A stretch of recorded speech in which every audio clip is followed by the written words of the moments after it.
Hindi na bago sa mundo ng showbiz ang mga tambalang bigla na lamang umaani ng napakalaking atensyon. Ngunit sa muling pagsasama ni Reza at Bimbi Aquino Yap sa Eat Bulaga, isang bagay ang malinaw na napansin ng maraming manonood, ang nostalgia. Hindi lamang dahil muli silang nagkasama sa telebisyon, kundi dahil naalala ng marami ang kanilang pagiging child stars at ang pagsasama nila sa pelikulang My Little Bossings noong 2013. Sa kanilang reunion sa programa, maraming viewers ang nagsabing natural ang kanilang samahan. Hindi man ito ipinresenta ng programa bilang isang opisyal na love team, mabilis na napuno ang social media ng mga video clips, screenshots, at komento mula sa mga netizen na nagsasabing bagay sila at parang bumalik ang dating chemistry. Ang mga clip mula sa kanilang pag-uusap at kulitan ay kumalat sa iba't ibang social media platforms at nakakuha ng malaking engagement. Isa sa mga naging pinakamalaking usapan ay nang sorpresahin ni Kris Aquino ang Eat Bulaga. Habang nasa studio siya upang suportahan ang kanyang anak na si Bimbi, nagbiro siya kay Reza tungkol sa pagiging future mother-in-law. Ang pahayag na ito ay agad na sinalubong ng hiyawan ng audience at mabilis ding naging viral online. Dahil dito, nagkaroon ng iba't ibang reaksyon ang mga netizen. May mga tagahanga na nagsabing nakakatuwang makita ang dalawang dating child stars na parehong naging matatag sa kanilang mga karera. Para sa kanila, ang kilig ay higit na nagmumula sa nostalgia kaysa sa romantikong interpretasyon. Marami ang nagsabing tila lumaki silang kasabay ni Reza at Bimbi kaya nakaantig makita silang muling nagkakasama sa telebisyon. Mayroon ding mga viewers na humiling na sana ay madalas pang magsama ang dalawa sa mga segment ng programa. Ang kanilang pananaw ay nakatuon sa entertainment value at sa natural na pagpapatawa ng dalawa. Hindi nila kinakailangang maging opisyal na love team upang maging epektibong tandem sa telebisyon. Sa kabilang banda, may mga netizen din na nagbibigay agad ng romantikong kahulugan sa bawat interaksyon ni Reza at Bimbi. Ayon sa kanila, matagal nang magkakilala ang dalawa mula pa noong bata sila, kaya normal lamang na komportable silang magbiruan sa harap ng kamera. Isa ring dahilan kung bakit mabilis na naging usap-usapan ang kanilang reunion ay ang kasaysayan ng Eat Bulaga sa paglikha ng mga tambalang sinusubaybayan ng publiko. Sa loob ng maraming taon, napatunayan na ng programa na ang mga natural na interaksyon ng mga personalidad ay madaling nakakakuha ng atensyon ng audience, lalo na kapag kusang umuusbong ang suporta ng mga manonood sa social media.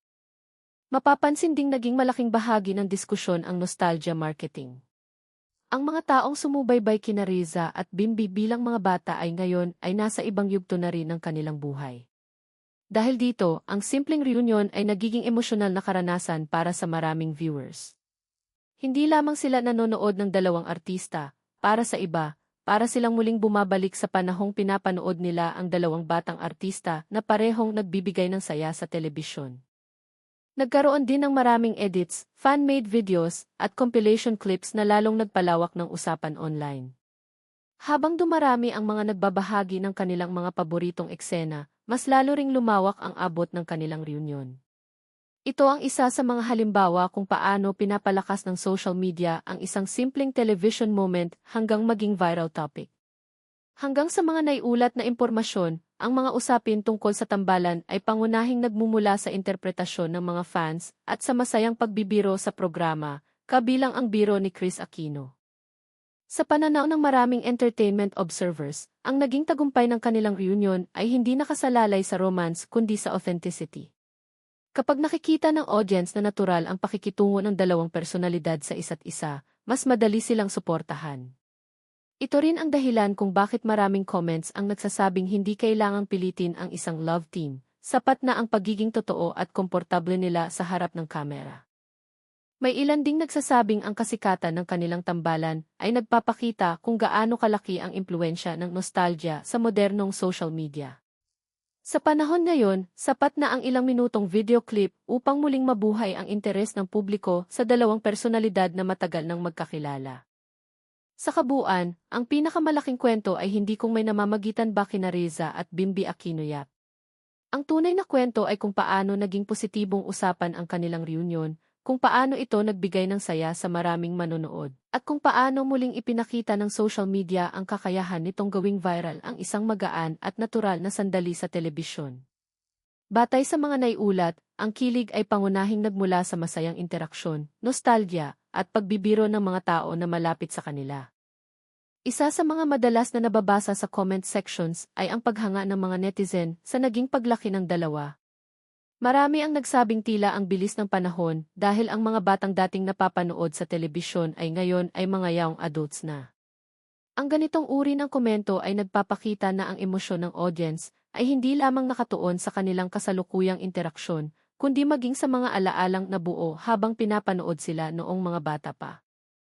May ilan ding netizens na nagbalik tanaw sa kanilang mga lumang proyekto. Muling ibinahagi ang ilang eksena mula sa mga lumang palabas at pelikulang kanilang pinagsamahan. Dahil dito, maraming viewers ang nagsabing nais nilang mapanood muli ang mga ito. Ang simpleng reunion sa telebisyon ay naging dahilan upang muling balikan ng publiko ang mga proyektong naging bahagi ng kanilang childhood. Sa social media, naging kapansin-pansin din ang iba't ibang interpretasyon ng mga manonood. May mga nagsasabing sapat na ang simpleng kulitan at biruan upang makaramdam sila ng kilig. Hindi rin maikakaila na naging malaking bahagi ng diskusyon ang presensya ni Kris Aquino.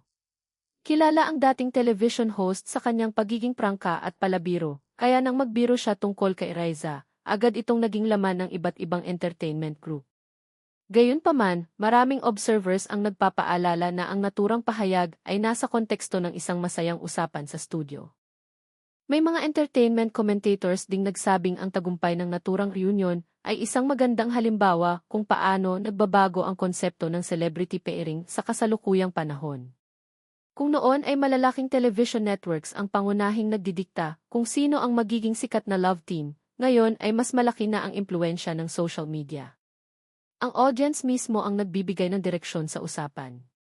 Kapag maraming viewers ang natuwa sa isang tambalan, mabilis itong nagiging trending topic kahit wala pang opisyal na plano ang programa. Para sa grupong ito, mas mahalagang kilalanin ang kanilang individual achievements kaysa ituon ang pansin sa posibilidad ng isang love team.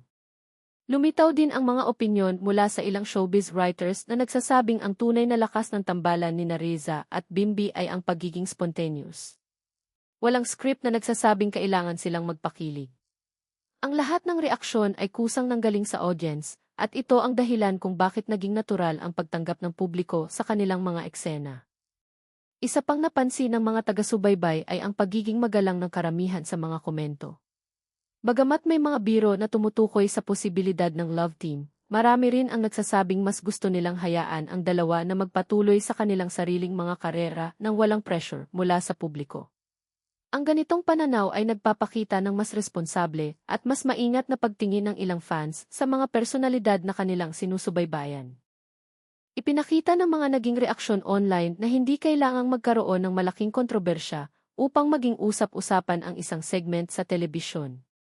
Minsan, sapat na ang muling pagkikita ng dalawang personalidad na minahal ng publiko sa loob ng maraming taon upang muling mabuhay ang interes ng mga manonood.